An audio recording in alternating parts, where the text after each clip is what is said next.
तदबीर से बिगड़ी हुई तकदीर बना ले, अपने पे भरोसा है तो ये दाव लगा ले। बाबूजी धीरे चलना, प्यार में जरा संभलना, बड़े धोखे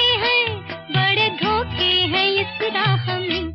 इन गानों को लोग आज भी गुनगुनाते हैं।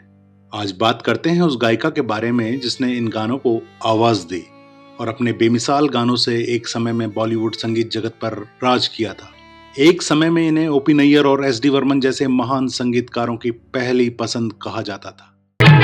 हेलो मैं हारी पिया, हुई तेरी जीत रे, काहे का झगड़ा बालम, नई नई प्रीत रे। लेकिन सफल करियर के बावजूद इस गायिका की पर्सनल लाइफ सिर्फ दुखों से भरी रही।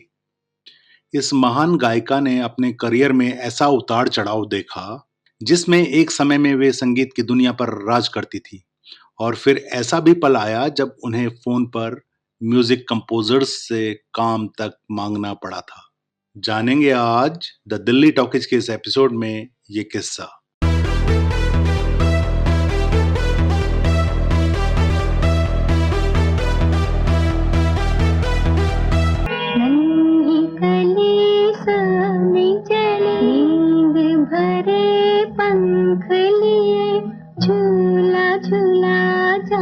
ये आवाज है मशहूर गायिका गीता दत्त की। गीता दत्त की आवाज का ही जादू था कि फिल्म भाई भाई में जहां लता मंगेशकर ने 8 गाने गाए थे, वहीं गीता दत्त का एक गाना ए दिल मुझे बता दे तू किस पे आ गया है उन सभी गानों पर भारी पड़ गया था। दिल मुझे बता दे तू किस पे आ गया है, वो कौन है जो आकर ख्वाबों पे छा गया है। देवानंद की सन 1951 में आई फिल्म बाजी के गानों को गीता ने अपनी आवाज दी थी। इसी फिल्म के जरिए गुरुदत्त ने पहली बार फिल्म डायरेक्शन की दुनिया में कदम रखा था। इस फिल्म की शूटिंग के दौरान गीता दत्त और गुरुदत्त के बीच प्यार हुआ और फिर दोनों ने सन 1953 में शादी कर ली, जिसके बाद वो गीता दत्त बन गई। शादी के कुछ साल बेहद ही खूबसूरत बीते।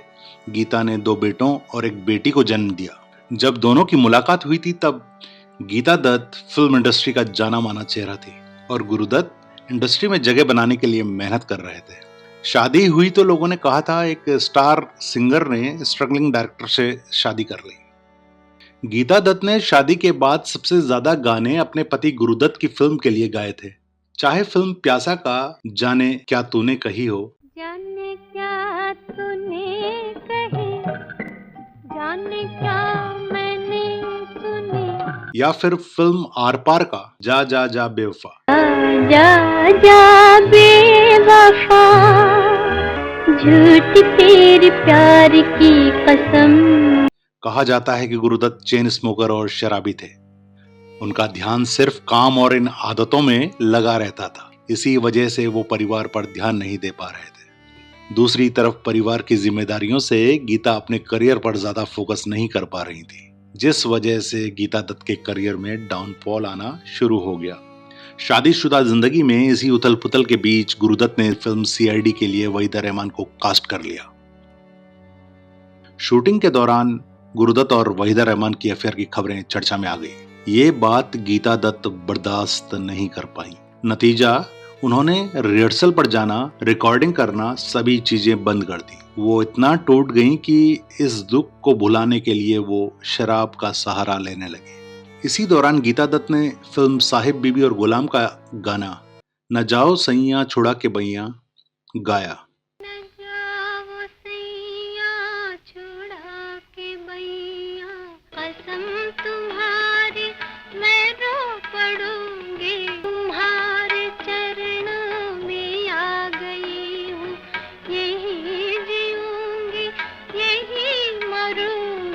एक बार गीता दत्त ने खुद कहा था, लगता है ये गाना फिल्म के पात्रों से ज्यादा मेरी जिंदगी को बयां कर रहा है।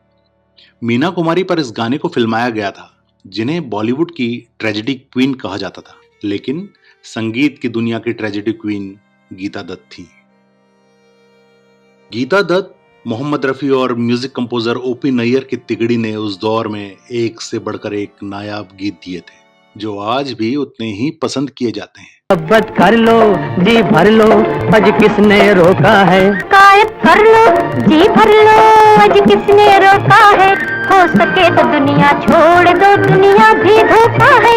ऐसा ही एक मशहूर किस्सा है जब गीता दत्त को रफी साहब के साथ एक गाना गाना था। गीता दत्त की जिंदगी में उथल पुथल चल रही थी। उन्हें काम भी मिल रहा था और वे शराब भी पी रही थी और साथ साथ गानों की रिकॉर्डिंग भी कर रही थी। एक बार गीता दत्त का एक गाना रफी साहब के साथ रिकॉर्ड होना था। उस गाने की रिकॉर्डिंग से पहले प्रोडक्शन टीम को लग रहा था कि क्या गीता दत्त समय से रिकॉर्डिंग स्टूडियो पहुंचेंगे भी या नहीं, या फिर कहीं वे रिकॉर्डिंग में आए ही ना। गीता जी को रिकॉर्डिंग स्टूडियो लाने की जिम्मेदारी रफी साहब पर छोड़ी गई। रफी साहब से आग्रह किया गया कि रिकॉर्डिंग पर आते वक्त वे गीता जी को अपनी कार में उन्हें अपने साथ स्टूडियो लेकर आएंगे। अगले दिन रफी साहब जब रिकॉर्डिंग से पहले गीता जी के घर पर पहुंचे तो घर के बाहर ही अपनी कार में उनका वेट करने लगे। थोड़ी देर इंतजार के बाद जब गीता दत्त रफी साहब की कार की तरफ आई तो वे नशे में थी। वे लड़खड़ा रही थी। ऐसे में रफी साहब ने किसी तरह से उन्हें अपनी कार में बैठाया और फिर रिकॉर्डिंग स्टूडियो तक ले गए।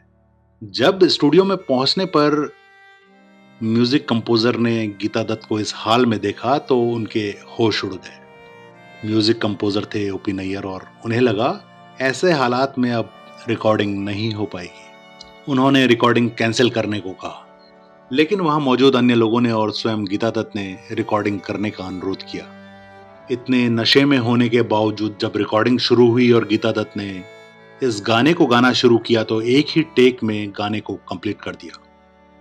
रफी साहब के साथ नशे में गाए इस गाने को सुनकर ऐसा कतई नहीं लगता कि गीता दत्त जी इतने नशे में रही होंगी। ये गाना सन 1958 में आई फिल्म 12 o'clock के लिए रिकॉर्ड किया गया था और गाना था तुम जो हुए मेरे हमसफर तो रास्ते बदल गए। जो हुए मेरे हम सफर, रास्ते बदल गए। आँखों दिए मेरे प्यार की राहों में जल गए। संजोग देखिए, ये गाना गुरुदत्त पर पिक्चराइज्ड है और गीता दत्त की आवाज वहीदा रहमान पर फिल्माई गई है। बाहों में तेरी है सारा जहां। वहीं फिल्म कागज के फूल की नाकामयाबी ने गुरुदत्त की जिंदगी में तूफान लाकर खड़ा कर दिया। दूसरी तरफ वहीदा रहमान ने भी गुरुदत्त से किनारा कर दिया। फिल्म फ्लॉप होने से गुरुदत्त को बहुत नुकसान हुआ। तंगी का दौर जारी ही था। वहीं बढ़ती जिम्मेदारियों और गीता के साथ खराब रिश्तों की वजह से वो बिल्कुल अकेले हो गए। नतीजा, इन्हीं सब बातों से तंग आकर 10 अक्टूबर 1964 को गुरुदत्त ने सुसाइड कर दिया। गीता दत्त को इस घटना ने तोड़कर रख दिया था। उन्होंने एक बार फिर गाने गाने शुरू किए क्योंकि बच्चों का भार पूरी तरह उन पर था। गीता शराब की आदी बहुत पहले हो चुकी थी। गुरुदत्त के जाने के बाद जिंदगी रुक सी गई, लेकिन शराब की लत नहीं रुकी। अब म्यूजिक कंपोजर्स ने उनसे दूरी बनानी शुरू कर दी थी। म्यूजिक कंपोजर ओपी नैयर ने अब आशा भोसले को मौका देना शुरू कर दिया था। निसंदेह ओपी नैयर और आशा भोसले की जोड़ी ने भी एक से एक नायाब गाने दिए। ओपी नैयर, जिन्हें उनके करियर के शुरुआती दिनों में गीता दत्त ने गुरुदत्त से बोलकर काम दिलवाया था, पर जब गीता दत्त ने अपने बुरे दौर में ओपी नैयर से काम के सिलसिले में फोन किया तो उन्होंने बिना कोई शब्द कहे गीता दत्त का फोन रख दिया। गीता दत्त ने सिर्फ ये पूछने के लिए फोन किया था कि मैंने ऐसी क्या खता कर दी कि अब आप मुझे गाने के लिए नहीं बुलाते हैं।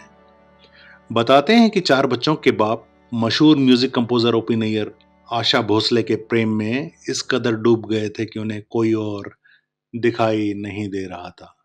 वहीं गीता दत्त के हालात इतने खराब हो गए थे कि वे आखिरी दिनों में अपने बच्चों को भी नहीं पहचान पा रही थी।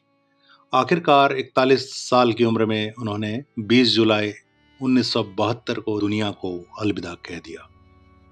आज के किस्से में इतना ही। दीजिए इजाजत।